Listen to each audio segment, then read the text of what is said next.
Pemkot Ambon genjot penerimaan pajak berbasis online.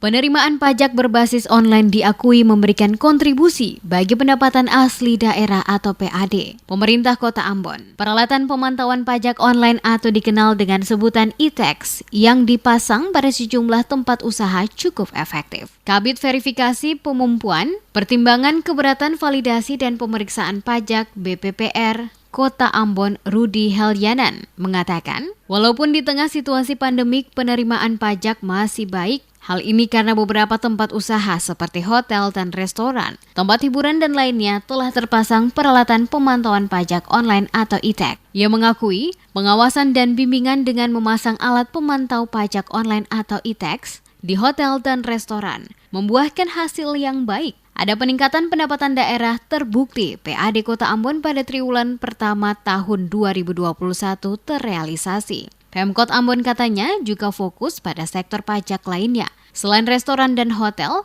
juga hiburan yakni bea perolehan hak atas tanah dan bangunan atau BPHTB, parkir khusus maupun pajak bumi dan bangunan PBB dipantau langsung secara online. Pemasangan peralatan pemantau pajak online diprioritaskan pada tempat usaha yang berpotensi memiliki nilai pajak yang lebih besar dibandingkan yang dibayarkan selama ini. BPPR juga memantau serta mengawasi penerimaan pajak berbasis online seperti Gojek dan Grab.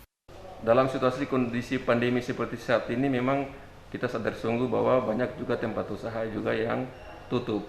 Tetapi juga di tempat lain juga dalam hal ini pelayanan terkait dengan lewat jasa-jasa media online itu dilaksanakan. Sehingga walaupun secara presentasi tamu yang ada di hotel, restoran atau di tempat hiburan itu sedikit, tetapi mereka menggunakan jasa-jasa online. Nah, itu sudah dipantau dan sudah dilakukan pengawasan oleh Badan Pengelola Pajak Daerah Kota Ambon lewat alat perekam transaksi pajak online.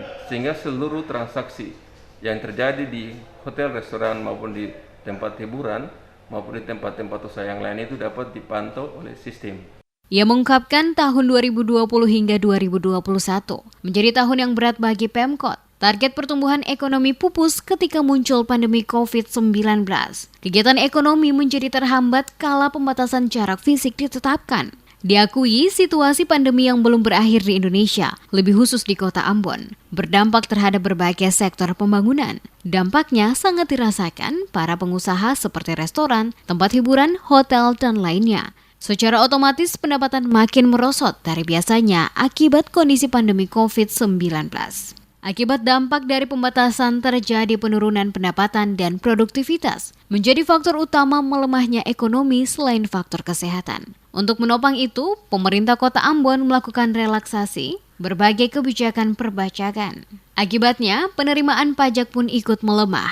Untuk menyeimbangkan kebijakan dan regulasi dengan mengesampingkan ego sektoral, wajib pajak juga oleh pemerintah Kota Ambon diberi keringanan berupa pembayaran pajak secara bertahap. Diharapkan dengan sosialisasi Perda tahun 2021 dapat memberikan pemahaman serta bantuan, terutama bagi pengusaha yang tempat usahanya terdampak langsung akibat pandemi. Sosialisasi Perda tahun 2021 yang digelar Pemkot melalui Badan Pengelola Pajak dan Restribusi Daerah menghadirkan narasumber dari kantor pajak dan anggota Komisi 2 DPRD Kota Ambon.